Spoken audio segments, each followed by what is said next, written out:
Hey, welcome to the Cam Otis Show. We're a father-son business podcast where we talk with other lifelong learners about making an impact and solving big problems. And speaking of big problems, from the big down under, sometimes, I get to make myself laugh because that's okay. Phil, brother, how you doing, man? It's been a while. It's been a while, but I'm so pleased to be back. It's a real pleasure. Good to see you guys. Yeah, and it's always fun because, man, and we even talked about this in the green room. We touched on it just a little bit, and this is what I wanted to kick us off with was, good grief, man.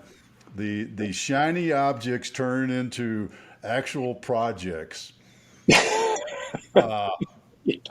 It's good and it's bad, right? Right. And my first thought for you is, how do you manage all these things? Because folks, if you go find Phil out on the internet, whether it's LinkedIn or something else, you're going to see he's got a lot of things going on in his life besides taking care of his lovely little girl and his lovely wife. So how are you managing all those things, Phil? Look, I think I ask myself the question every day, how we're doing this. But look, I think it comes down to knowing what you're here to do and how you want to try and make a contribution. I think there are plenty of times in my life, at least, where there have been, close calls where you've sort of gone, I think I've got to really rethink why I'm doing what I'm doing and try to make the best use of it. So I always think about, identity, and we've all, we've both served, and we sort of understand that our identity can be tied up in a job. And Cam, we talked about this before as well. But the thing is that when you move out of a really intensive kind of employment situation like the military, a lot of guys and girls really struggle to rework what their identity is. And I spent a good decade getting clear on that. I would have liked for that to have been a much quicker turnaround, but it gave me some really good clarity on what I'm here to do. And I break it down to three things. And I just make sure that whatever I get interested in, whatever shiny object comes on my radar, it's got to fit in one of those three things. And if it doesn't fit in one of those three things, then the shininess sort of goes flying past. That doesn't mean that I've got a lack of things to do. It just means that I try and organize them in three buckets, but which we can talk about that. But I just enjoy it because I figure we're not here for a long time. We're here for a time which is full of contribution, and everyone's got a lot to contribute, and we've got big problems in the world to solve. So why wouldn't you get after those things? So what do you do when something falls into one of those three buckets and it's great and everything sounds good and you think it could be successful, but it doesn't make sense right now? How do you go through that process? Look, I've gotten better at that over time. Before it used to be, it fits in the bucket, therefore I've got to do something about it. And I think we probably all fall into that at some point. I've gotten better at sort of using my wife as a sounding board for these things, because she'll look at me and her eyes will roll straight away, right, when I bring her a new thing. But there are some things that sort of tend to stick. And what I've found is that it's always good to start something. If you have an instinct and it falls into a bucket, then just start and sort of experiment a little bit and see if there's actually a there, as we call it. And if there is, then eventually it will come out. If not, you'll actually lose interest. So the good news is it just sort of falls away anyplace. So I think it's good just to listen to yourself on that sort of stuff. But I've had a few things where I've gone, oh, that'll be amazing, and I've started it, and then I put it down for 2 years, and I picked it up again, and then it was amazing because the timing was right. And I think you've just got to know this whole thing's a journey, and if you've got an appetite to learn, an appetite to create an impact, then you'll pick it up again. Don't get too stressed about it if it's not working well. I'm always reminded of the guys at Airbnb that sort of tell the story that they, when they first launched it, it fell on deaf ears. And they had to launch it 3 times before it actually got anywhere close to a semblance of traction. And now look at where they are today. So I think it's, give yourself a break and know that if it's meant to be, it'll be. You've mentioned impact a couple of times. And do you look at impact as your legacy? And if so, or let me just throw this at you. Define what you mean by making an impact. My definition for impact is I change one other person's day. And I try to keep it as simple as that. So, let me give you a couple of examples, which aren't actually business focused. When I'm out exercising, for example, when we do F45 here, and we have a class of maybe 15 or 16 people every time we do our class. And I make sure at the end of that class, while it's culturally a good thing to do to sort of high five each other and congratulate each other, I make sure I get to every single person. If I'm out for a run and I pass somebody, I just make a habit of saying good morning to them, even if they don't say good morning back, or because I'm not actually a fast runner, so I could probably hear them if they said good morning, but I just accept that they would say good morning. I just pass by them. If it's about one of my team members, I'm always sort of thinking about what's happening outside their life and how can I go about sort of making something about their day just a little bit different. And I think, when people think about legacy, I think a lot of people think about, the name on the side of a building, or, whatever those sort of things that physically manifest after you're gone. I try to sort of $20 million to the university, so you can put your name on that building. The big benefaction, right? For me, it's I could be taken out, at lunchtime today. I could be taken out in 50 years' time, but I just want to make sure that whatever that last breath or that last sensation is, I know I've left nothing on the track in terms of trying to make people feel a bit different, because I'm pro encouragement. So whenever I see somebody, and the world's in the hurt locker in a pretty significant way, has been for a number of years, it seems to have gotten worse. And what I continuously are surprised by is that if you can provide encouragement to somebody, particularly unexpected encouragement, it has a disproportionate impact on the way that they think about their day, and that might have the impact of improving someone else's day. So my hypothesis is there's a ripple effect. I have no empirical data to support it, but I assume that's kind of how the universe works. And if you're a Star Wars fan, I'm pretty sure that's how the Force works. So we just try and try and play that game. Well, I'll validate the ripple effect, because it hits me over here every so often too, because I operate in the same thing. You never know when you pass by that person in the Walmart, on the street, in the parking lot, wherever, and you smile, howdy, good morning. You just make that one sense, and whether or not they respond, it might just be that change for them. Yeah, exactly, and it makes you feel good, right? Like it's a lot easier to expend energy on stuff which is going to make someone else's day more positive, and make your day more positive, and feeling angry or upset about stuff. So I think it's just a good mantra for life. There's a common thread that has come up on several of the last episodes we've recorded, which is about focus. And when you're wanting to help people, the importance of focusing on helping one person rather than trying to help them all. Do you have an experience that you had where you went out and tried to help everyone and it blew up in your face and kind of got you back to that way of thinking of, hey, I just want to help one person today? Oh yeah, most days actually. It's a consistent theme in my life. I like to think about scale, and I like to think about how you can reach somebody on the other side of the planet, and how we're actually probably, pretty consistent in what we're trying to achieve, right? We're trying to be good people. We're trying to live a happy life. We're trying to be fulfilled and fulfill others. And it's kind of a spiritual thing, I suppose. But, when you think about the grandness and the potential of that impact, you want to try and build and create stuff that has that impact. Until you realize that, the emails you're sending out, or the messages you're putting out into the universe aren't really sort of reverbing back. So you don't actually know what's going on. And very quickly you get reminded that, let's just start with one person and see what we can learn. I found that very consistently, that you have to come back and just look at the people call the target market, or the people that are in your sort of, in your universe of intention. For me, it's always come down to never forget about the big impact. And I can talk to you about one of those things shortly, but I'm targeting with one of my most recent concepts, every man over the age of 30 and every son who is yet to turn 20. And it's literally every one of those people in the world. Because I have a view about mental health and men's mental health that I think we can make a positive impact on. So that's billions of people. But when it comes to the starting point, it'll start with 6 people, 6 men, and then probably a bunch of mothers, and then other people, and it will sort of roll. And then the question is, can you be in market long enough to have the impact you want to have? And so, the short answer is yes, it happens all the time.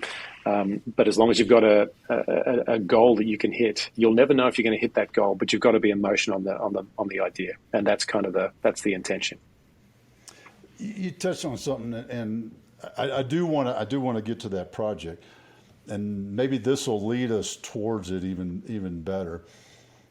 But you touched on something I think is really interesting on the business side.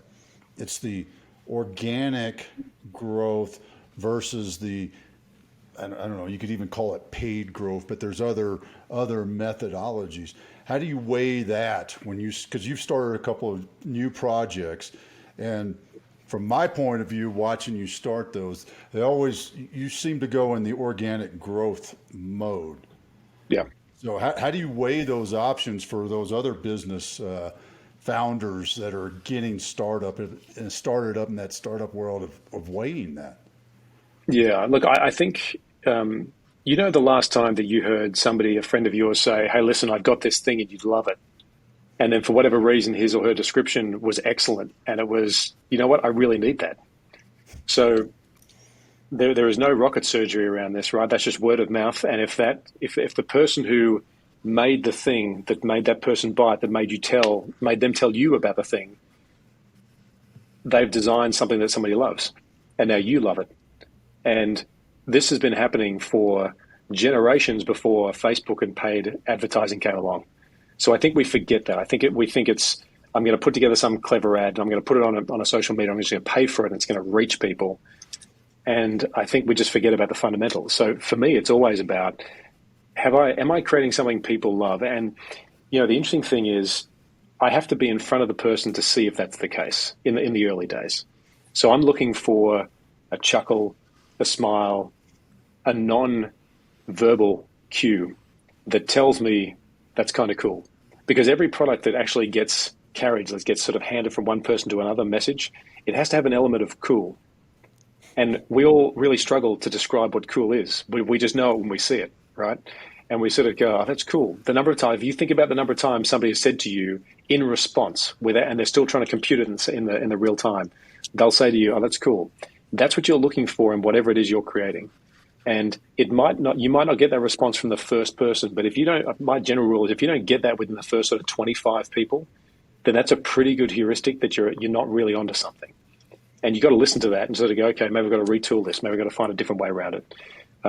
But in the things I've been involved in the last sort of 5 or 7 years, I've had consistently that kind of feedback. And I don't need someone to sort of describe to me why they've got that feeling in themselves. I have to just sort of see it.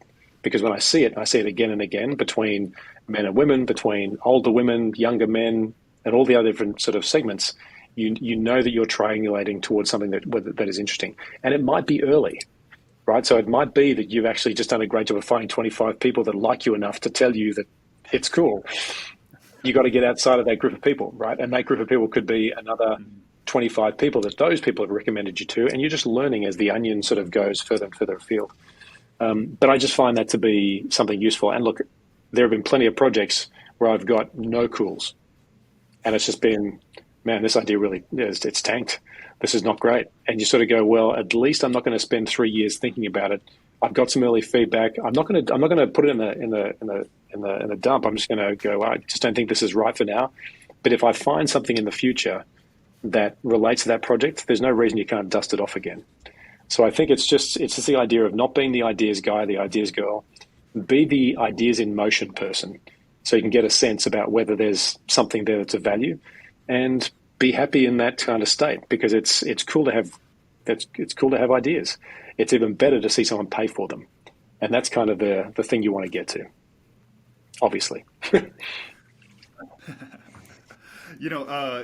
Speaking of the things that are cool, let's go ahead, jump right in. Talk to us about what you're doing with men's mental health in Australia.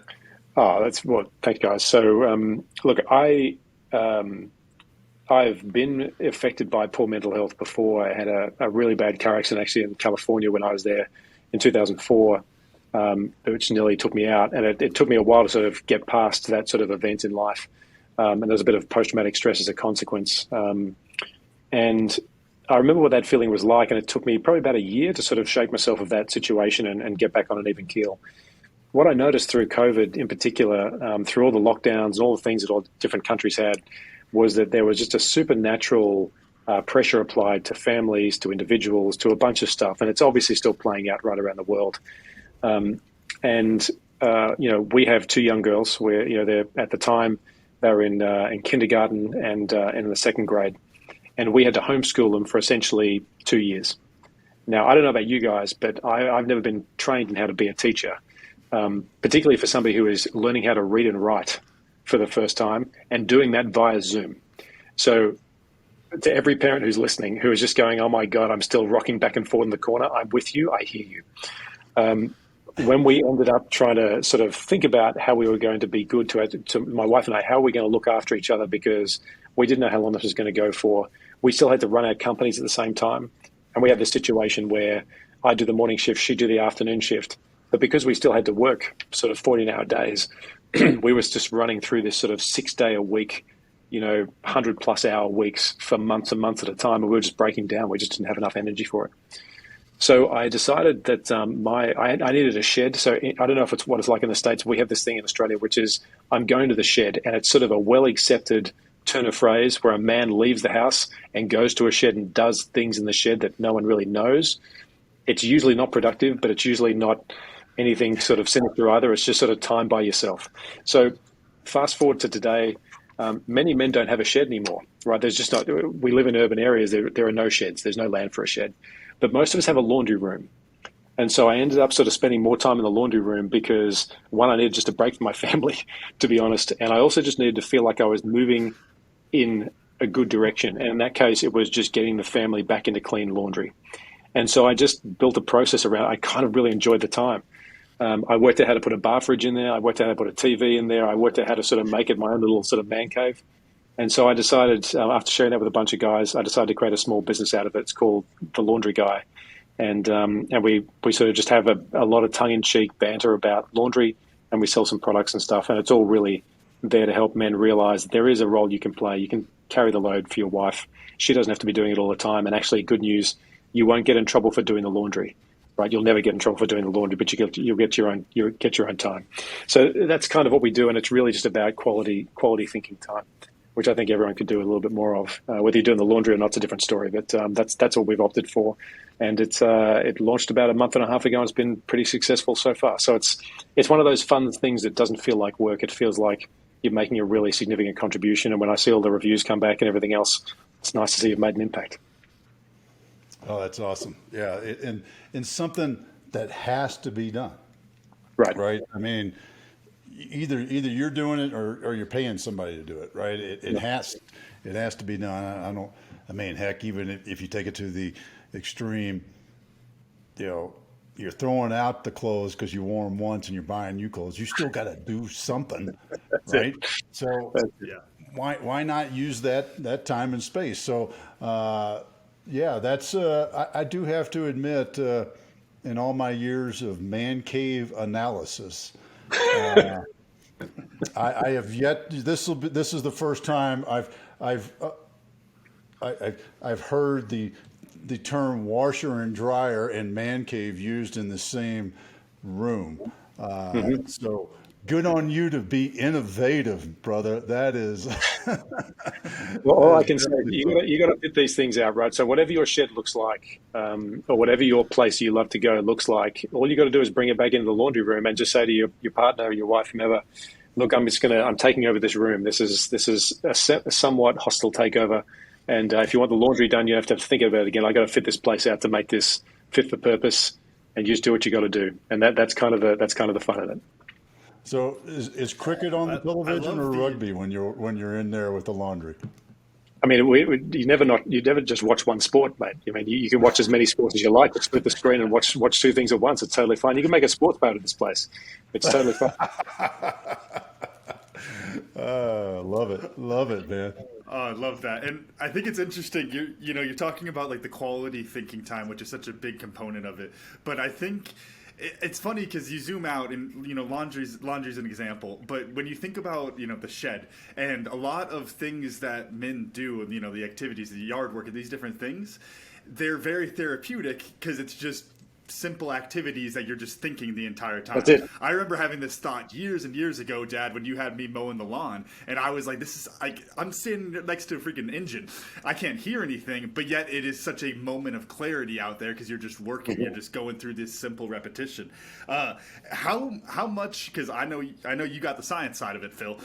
How much do you think the small wins of the activity has to do with that quality of the time? I think they're inextricably linked, right? So when we think about the mental health of men generally, so in Australia at least, about 45% of men get help with mental health. And we have quite a high prevalence of anxiety, depression in men. It's unfortunately higher in women. But the thing that one of the key symptoms of depression or anxiety in both men and women is this inability to feel as though they can move forward in their own mind and their own life.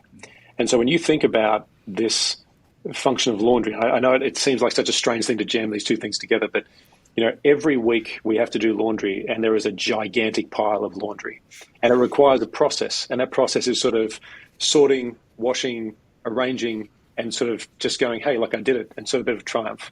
And that has to happen every single week.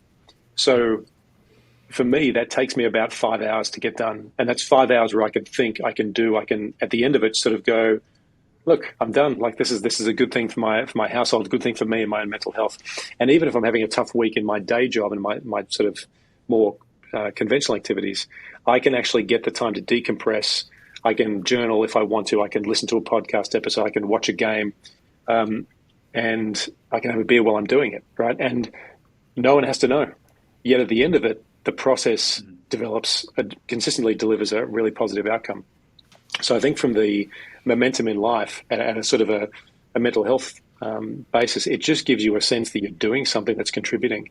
And that's the thing which is not always absent in people that have poor mental health, but it's certainly a very consistent factor. And so this is not designed to clinically address all of the different complications of mental health, but it is designed to add a little bit of humor, because we know how much of a circuit breaker humor is. And we also know that if you're able to contribute, then you're in motion to treating yourself.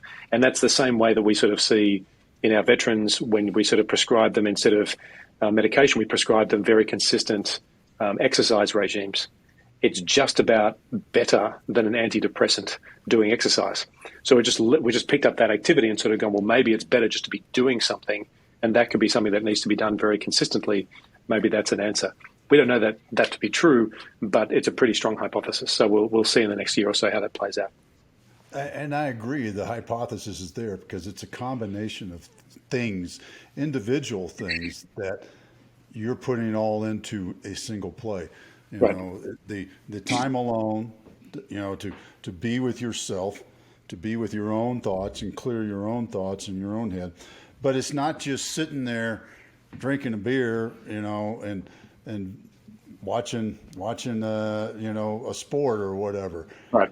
There's more to it, because the thing I like about it is the fact that I'm also doing a task that's not really a mentally engaging task. It's almost like digging the hole, right? It doesn't take a whole lot of thinking to dig a hole. Yeah. It doesn't take a whole lot of thinking to do the laundry, right? You hit this button, you pour that in. When it buzzes, you take it out, you put it in the dryer. When that buzzes, you take it out and you fold it, right? It doesn't take it's not rocket science. So you're not like this deep mental engagement, but it's just enough movement in the sense of it keeps the blood flowing so the mind continues to work and your subconscious is working. So I really like the idea of the combination. And then the big Benny is you walk out and go, honey, the laundry's done. Bonus points, husband bonus points, man. I mean, so, it's funny. So I make a very, very clear, loud effort when I walk back up the stairs with baskets of folded laundry, and I just scream at the top of my voice, laundry guy. And then I just hear the women in my house sort of go, laundry guy's here. And you hear this sort of fun reverberation through the house. I sort of go, my job is done. I'm going to have the rest of my weekend. Thank you very much. That's right. Hero dad in the house. That's it. 100%. That's awesome. And I think that touches on the other big piece of it there, and I'm sure this is part of the ideation process is when you're talking about mental health, like doing something is good. Mm-hmm. Doing something for someone else can help you so much. Like having that sense of service for somebody, especially talking veterans specifically, but really for anyone, just having that sense of service, that sense of connection, is huge. And even if you're just doing something little, to do it for somebody. I mean, I think about this all the time with, we talk about our life categories for tribe and purpose. Mm-hmm. And for, my family life category, I call it CHA, caring husband always. The amount of things that I do productively in that life category because I go, my wife will like that. You know what? If I go do the dishes, that would be nice. I'm not thinking about the fact that there's a pile of dirty dishes and how nasty it is and it smells bad, but it's like, no, it would be good for her. And I think that's such a natural piece there. It's awesome to be tied into the laundry like that. Yeah, well, I mean, you can take it one step further and say it's nice for her. This is going to be great for me. Like, I can't wait to get to the laundry on a Saturday morning so I can just have that time. Like, I look forward to that as a destination moment in a weekend. It's funny because my wife the other day said, "Look, I'll just head down and put a load on it." So whoa. No. This is not what happens here anymore. I appreciate you for thinking of doing that, but you're going to throw out the process, and the process is important. So I'll take it from here. All right, I gotta dive into this because when you're sitting there, and the washer, you hear dryer ding ding ding ding, that button on your jeans is going clickety clickety click as it goes round and round. You got a beer in your hand. What's a aha that you've had in that moment?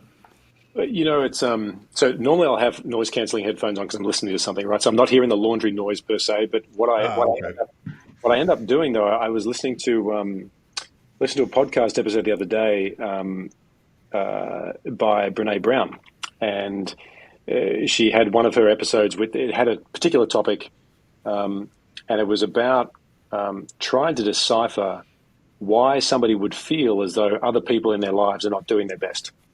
And it was the last episode of her Unlocking Us podcast, and it was one of those things where someone said to me, "You got to listen to this."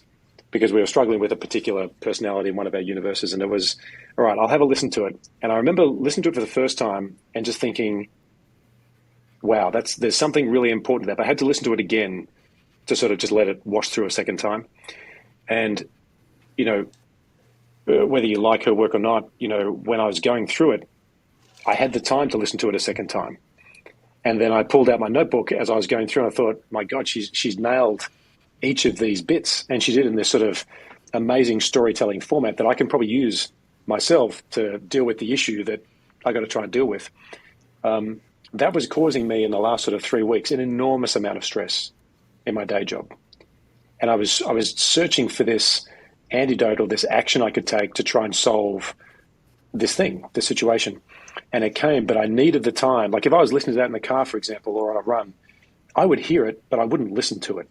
It'd sort of wash over a little.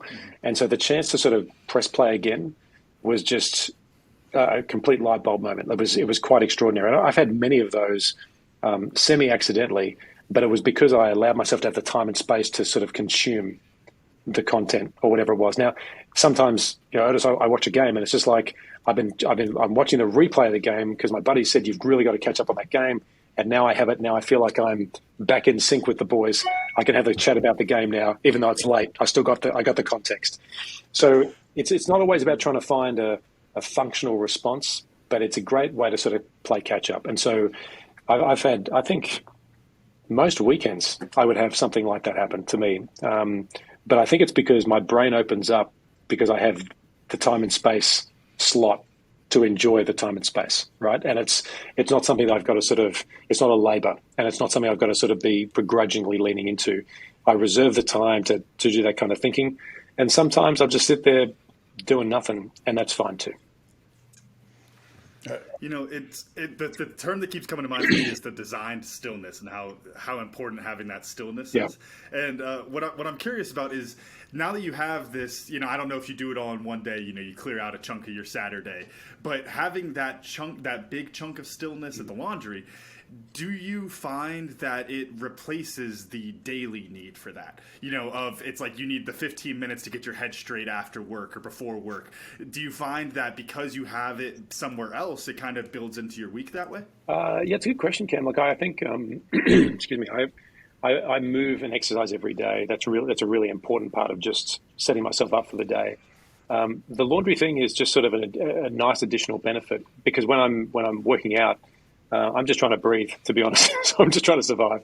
When it comes to the laundry, it's sort of a more relaxed sort of time and space to compute things. So, but I think they're very important to reinforce. I'd never say to anybody, you know, just do a chunk of time once every 2 weeks, like if it was sacrificing exercise or whatever else. I think this is just about life is about moving every day. It's about giving yourself the best chance to win of that day. And I've heard you use that turn of phrase before. And really, for me, it's having that additional chunk of time, because, like all of us, we're computing a lot of stuff, right? I'm trying to work out how to be a great parent, a great husband, a great leader for my people, a great influence in, you know, women's health and in women's and girls' issues. I'm trying to think about all these things, and sometimes you just need an extra bit of bandwidth just to sort of let your brain settle on the things you want to try and do. And so, you know, Otis, when you said before, you know, how do you balance all this time? This laundry time, I know it sounds a bit sort of strange, but it gives me the time to defrag and to sort of just reformat, so I can walk out of that room or at the end of that process and sort of go, yeah, I think I'm straight on this one issue, so I can go and try and execute on that, and we'll work it out. So I think it's just helpful. It's just now a habit, and I really enjoy it. I think that's great, and what it gets me thinking about is how, you know, as you scale, drop bio, folks, if you haven't found that out. That's been going on for 3 years, 4 years now. Yeah, just 4 years. Yeah, 4 years, and it's you're at that point where you kind of you've drawn the line, and it's kind of going up a little bit, but now that attack angle is going up. Oh yeah, big time. And when the attack angle goes up, there's a lot more phone calls to fill. There's a lot more emails to fill. Mm-hmm. How are you, and I'll fencing off boundaries, how are you managing that so that you can, you know, so that 5 hours on Saturday when the laundry guy shows up, you can still be the laundry guy and not chisel away at it because the vice president is calling you about some ad or something like that needs to be checked out? Yeah. So that's a good question. I think for me, I invest a lot of time in my people. So I think about scaling people before I think about scaling a business. And that's all about giving them all of the intent, all of my sort of mission intent for their role across the organization, enough context so that they're really knitting together all the moving parts. So that they can win in their role, right? So Steve Jobs used to say, you don't hire smart people to tell them what to do. You hire smart people to do great things. And so for us, you know, for me, I've learned that over many years that if I over-rotate on the time and investment in all of my direct leaders and their direct reports as well to some extent, then I'm allowing them to do and to be successful in their job. It also actually takes time out of my schedule. Because whilst I might spend, you know, some people would say I do a one-on-one every 2 weeks or every month or every week or whatever the case is, I try to spend a lot of time with my people, not to overburden them and certainly not to micromanage them, but to sort of fight for comms. So maybe a side question here. When I was a young soldier, I think I'd been in for maybe 7 months, and I was doing specialty training in communications, and we're in a support platoon in our battalion, and the commanding officer came down, and we were in signals training, and he said to us, "Men, you have but one task, and that is to fight for comms." And that was it. And he just walked off.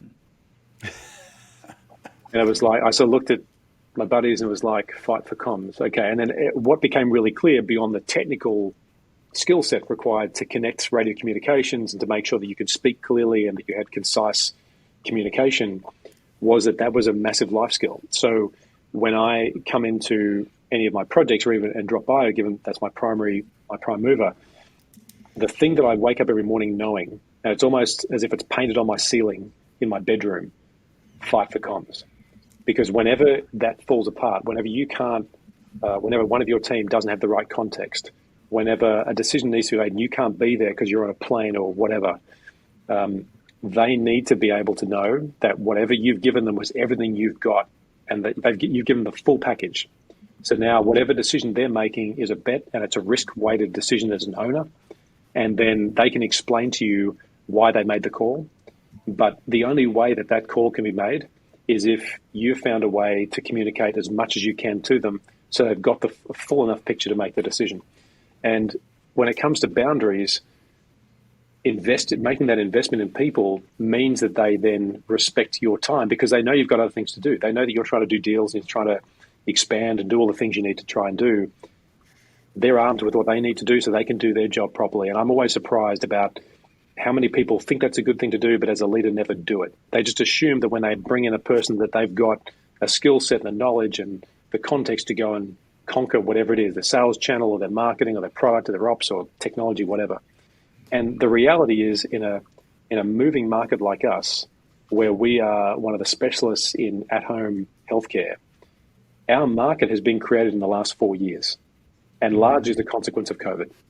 And so there's a lot of people working stuff out and we're still learning things every day. But the thing is that in order for me to have the boundaries to have my own time, in order for my people to have their own time so they don't receive an email from me at 10 o'clock at night or a phone call from me on a Sunday afternoon or whatever else, we set those boundaries, which are respect-based boundaries, to say we have an intensive week and we're not in the unicorn game, right? I'll get to $1 billion valuation in time. I don't need to do that in 2 years to blow this whole thing up. What I need to do is to create camels, as they call them, right? So longer game growth companies, because healthcare is not a SaaS company, right? Healthcare is here for generations to live healthier lives. So when I think about my time in the laundry, that's my time to think. When I get into the game on Monday morning, it's because I've done some preparation on Sunday night, because my team are doing preparation on Sunday night by themselves, and that we have really clear communication all the way through. And sometimes that fall apart, of course it does, because there are times where communication does break down.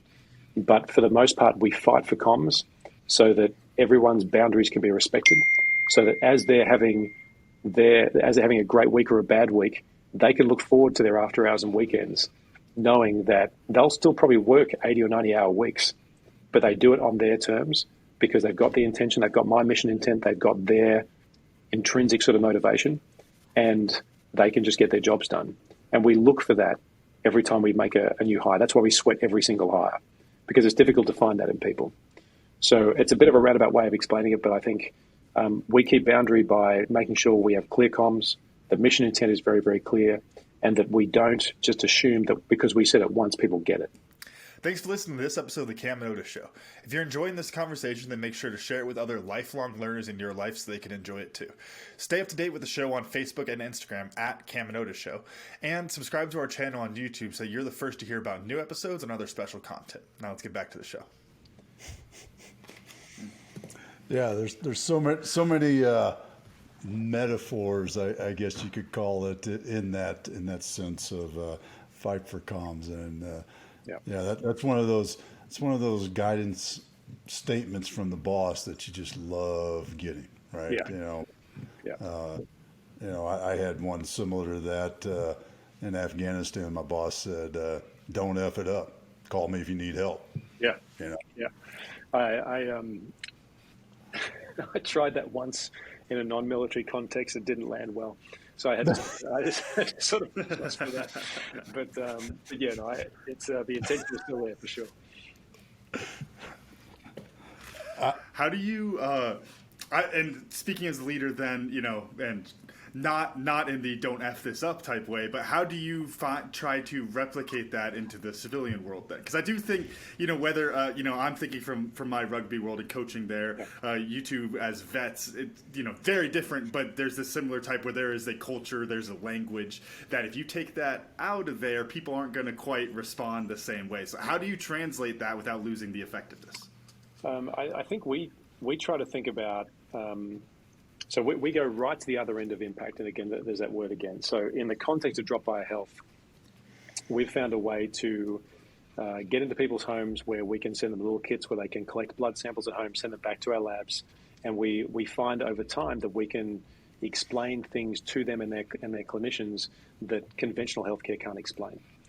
And so that's in a whole bunch of different contexts in healthcare. When we think about what's at stake, we draw it back to one very simple principle. We have the technology and the science, and we're standing on the shoulders of giants, like decades and decades of scientific work that we didn't do that we're sort of building on, that allows us to see and determine early warning for the onset of a change in health or a chronic disease. And it's because the time now is right, that the technology is accessible, that people want to know more about their health. It's like a perfect storm of intention coming towards this place, which is a once-in-a-lifetime kind of opportunity as we see it. And we make it very clear to ourselves that it's sort of up to us to unlock that set of science and maths and engineering to help people understand that early warning. So I use a sort of a military metaphor. You're a submariner, and you're in a tube with no windows, and it's completely dark, and you hear a ping. And we've all seen Hunt for the Red October. We've all seen enough submarine movies to know what this whole thing is all about. The early warning is that first ping, right? And it's sort of like, it's not torpedo in the water. It's just a ping. So there's something else out there. Could be friendly, could be something else. And that could be friendly, could be something else. In the healthcare context is that could just be an anomaly because you've had COVID or whatever else, or it could be something more sinister. And what we don't want to do is leave anything on the track if we have the technology and the knowledge to put that knowledge into someone else's hands, because we think it's ethically poor judgment not to try and put that early warning into a consumer's hands or into a clinician's hands, more importantly. And so when people understand that about our business when they come and join us, very quickly that we have mission alignment, right? Because everything we're doing is trying to surface that early warning for any person who wants to engage with us. And it's a journey for us, but it's very difficult to disagree with that intention. And so the way that I sort of go from, don't fuck it up is, sorry, can we swear here? We've just sworn. You have to bleep it out. I was just being nice for once. Yeah, that's so it. You could say it. That equivalent here is, let's not let somebody down who we could otherwise help. Because we could be helping a stranger in the fight of their life with the knowledge that we have. And it's sort of incumbent on us to make that work. So that's, when people hear that, when we're doing interviews and the candidates get to me at the sort of the last step, and I explain that to them, if I see in their face a holy shit moment where it's like, wow, we could really ... then they get the job. But if somebody sort of goes, yeah, I'm not sure I understand that, well, I think you just need to go and find somewhere else to work, right?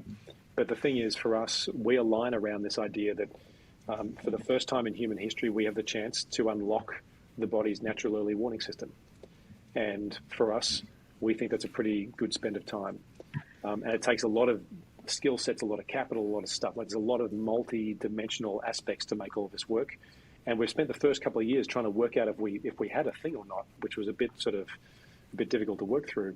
And then through COVID, we've realized our place in the world. And so now we're just running as fast as we can to capitalize on that and to work with people all around the world to make that work. And I think that's the equivalent of don't fuck it up. Because people will take that and build that on, but I think right now we just want to make as good an effort to that as we can. Can you talk just briefly, because I think a lot of people could intuitively understand it's like, the more often you get a checkup, the more likely, you're not going to get something down the road. And people could intuitively get that it's like more is better for health care.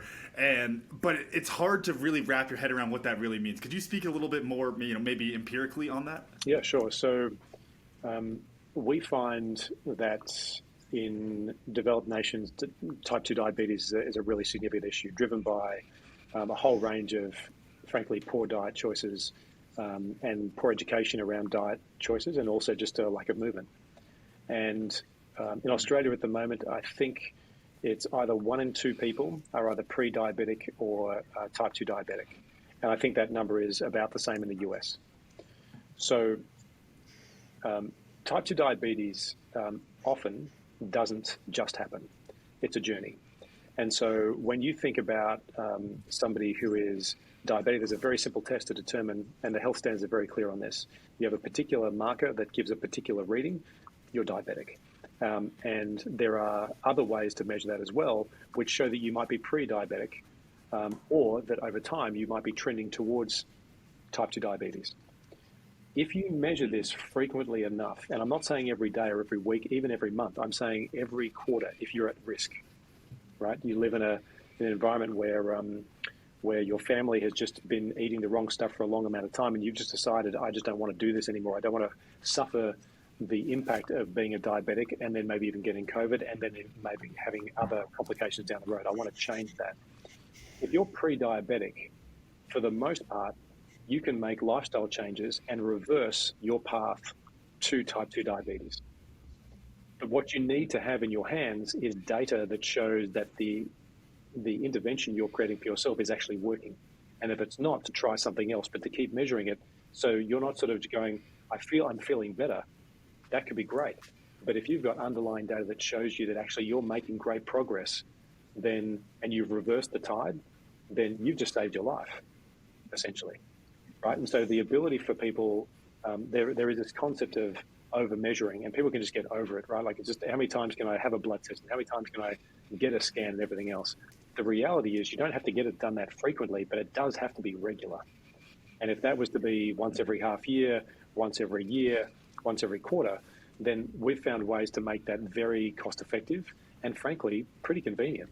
So you kind of have a choice, and we've seen this through COVID. I know we've all got different views about this around the world, but your health condition deteriorates substantially if you have a comorbidity and then contract COVID, right? So if you are immunocompromised, if you are a diabetic, if you have an existing cancer, for example, and you're on treatment for that, and as a consequence immunocompromised, and you get COVID, then it becomes complicated real quick.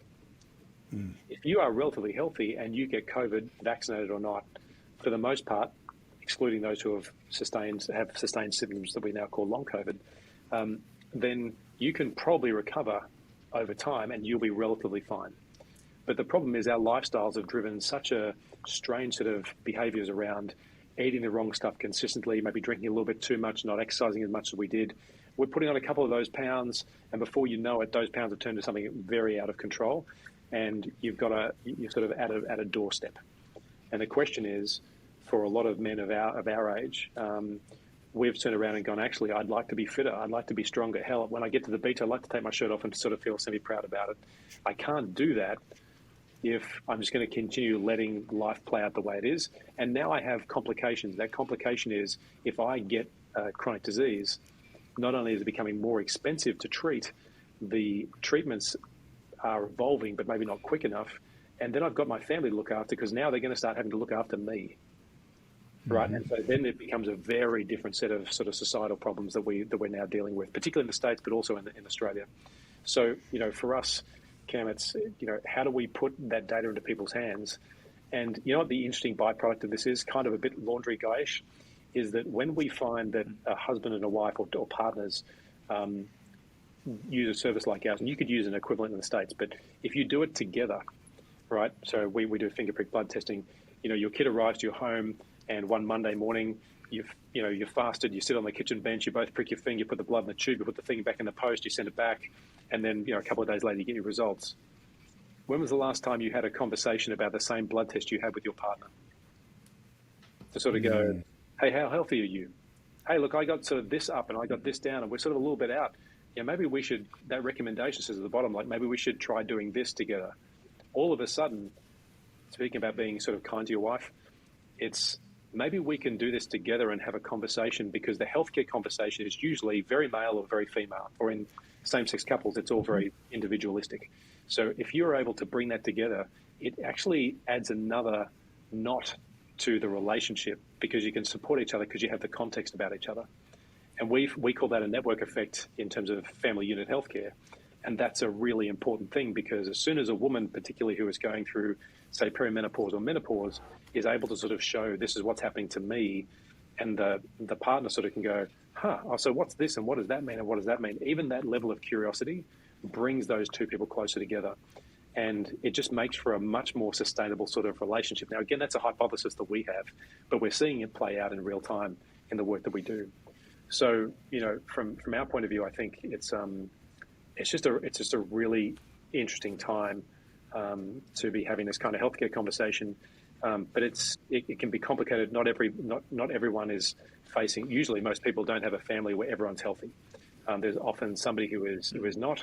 And we tend to find people come to us who have got a family history of some kind of chronic disease, and they want the early warning so that they can get early intervention if that thing starts to emerge.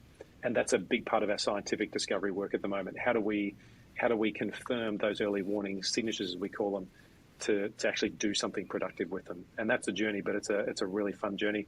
I mean, I'm sitting in my office, which is next door to my labs, and my scientists and the doctors there are doing all the work every day to sort of do all that really hard graft primary research, and it's just a really exciting time to be able to do this. I'm right there with you on your hypothesis about the couple interaction and doing it. It's a different kind of shared intimacy, if you will. Right. It really is. It's not just a shared activity, but I think there's a shared intimacy there. I was curious about, we've known each other for several years now, and one thing I don't think I've ever asked you, because I'm really curious about it, because you've grabbed a couple of things, but what's your resources? What's your tool or tools or things that you go to so that you maintain currency and continuous improvement? So I maintain a mentor network that keeps me honest and that I can go to for help. It's a team of 4 people. 2 are women, 2 are men. 1 man and 1 woman are younger than I am. 1 man and 1 woman are older than I am. And they're sort of my trusted guard of people that I can go to and sort of have conversations with. That is my second port of call.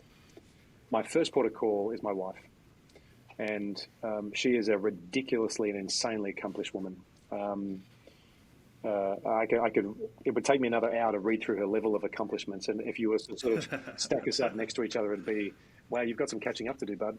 But she is a woman who is interested, curious, an extraordinary leader, an amazing mother, but somebody who has always chomped at the bit to want to be involved in the thinking I'm doing on different opportunities. And I think I never understood that as well as I do now. It was a journey, because it was like she does her thing, I do my thing. We talk about it, but we don't really engage on it. And when we sort of cracked that nut maybe about 6 or 7 years ago, we've been married now 10 years, and it changed the relationship. And it gave me a sort of an on-tap sounding board, and I played the same role for her, but it also increased the respect quadrant and vector we had towards each other's sort of respective points of view.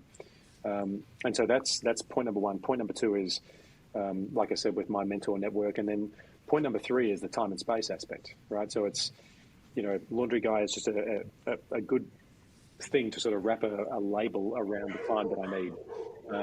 Exercising with friends, like group exercise, and all the things that were sort of contravened through COVID are now coming back. So it's just a whole lot more re-energizing.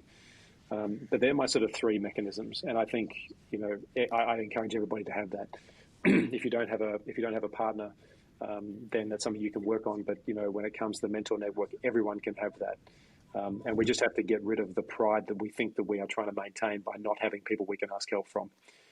So I look at people who are younger than I am, because there is a wealth of knowledge and a reaction and an approach to the world which I don't have natively, but which they do, and I can glean from that and contribute to them. And then I have the greybeards who have sort of been there, seen it, done that, and can sort of go, this is what I would suggest you do. And when you meld all of that together, I don't reach out to them all at the same time, all the time, but they are fit for purpose in different things, and they've been fantastic. So that's it. That's how I do it. It's been a journey to get to that point, but I encourage everyone to follow suit. No, that's awesome. I love the variety of it too. Very, and the very intentional actions of it, I think is part of it that I think makes it so successful and well-rounded for you. Yeah. And as I was hearing that and thinking about my resources and truthfully, this show is one of my resources, and having this opportunity to have guys and gals like you and just sit here and listen to these awesome lessons, which just puts me into this because I just want to say I'm going to the shed. I just love that phrase. We don't, because the shed means a whole nother thing here in growing up in Texas, because you're getting a whooping if you go into the shed. It ain't, you don't want to get taken out to of the woodshed. Camden went to the shed a lot when he was growing up. I just got to say, but I think, and as I'm going back through my notes, something just jumped out at me, and it ties back to even what you do with Drop Bio. It's the test and measure. Yep. It's don't believe the facade. It's the test and measure, because I can think of several guys, and they're all men. No, take that back. And a woman, who are all dealing with cancer right now in some form or fashion. Some of it very, very bad, very like doom and gloom. Some of it, okay, we got there in time sort of thing. But you would never know. And that's the facade, and it's not a purposeful facade, but it's the test and measure, just like we do in our business. Yeah. If you're not testing and measuring the data, collecting the data to show that how the business is performing, it all looks hunky-dory until it falls off. Yeah. It's the same thing with what's going on inside of our body. So when I think of Drop Bio and what you're doing with Drop Bio, that's what's jumping to me is test and measure. And there's so many things in life we got to do that in. Camden, how about you? What'd you learn? Yeah, I think, it actually really builds on top of that. One of the other things you talked about a bunch, Phil, was the monitoring of the progress. And I think that's such a big piece of it, being able to see your results and see your path forward. One of my best friends is in dentist, comes from a family of dentists, and he's in dental school. And we talk about this all the time of you just it is everything's okay, and then it's not. It's not. And right. You have to be able to break that pattern. And it's true in so many different areas of life that you need to be able to monitor progress. And then the other side of it is when you monitor progress, or you allow people to monitor their progress, then they take ownership of it. If they see the progress and they can see the results of what's really happening, then they take ownership. And then, Phil, you're not having to go knocking on doors saying, hey, I saw your blood test 2 months ago. We need to get you on this diet, get you some more greens in there. Yeah. You don't have to do that anymore because they see it, so they're able to make their own path forward. I think that is such a huge lesson, especially, like I said, in any sort of healthcare or in that realm, even into dental stuff, but probably in business too. You got to be able to, if you empower people with their own results and they can see their progress, then they're going to take ownership and they're going to move forward with it. It's awesome. Yeah, I agree. Phil, how about you? What'd you learn, man? Well, I learned about Camden going to the shed, and that maybe in the US the shed means something very different to what I thought it meant here. But that's it's good for me to know that. But I think I always just love catching up with friends. We've been doing this a little while now, and on this show, and hearing and seeing what happens between the shows. So all the content you produce, all of the intention you come up with these conversations.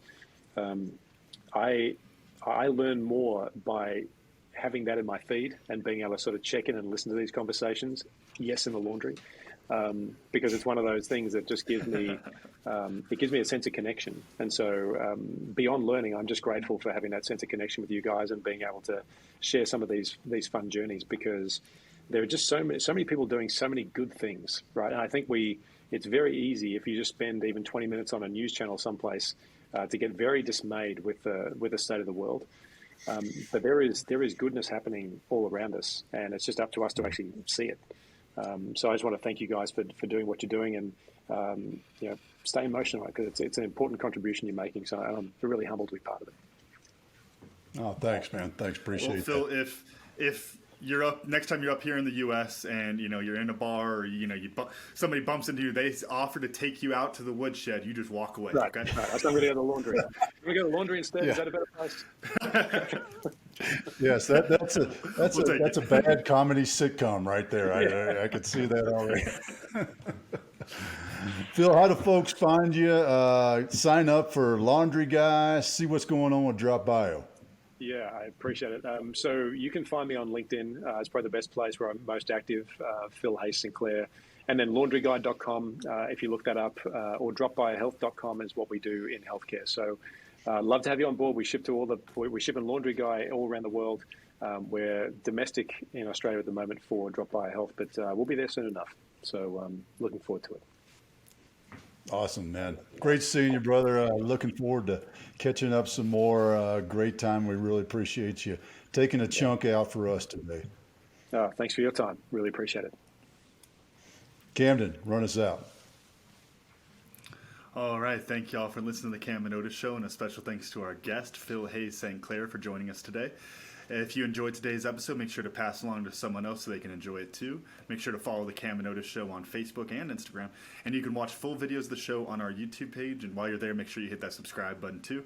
As always, the full archive of our episodes is available at www.camandotisshow.com.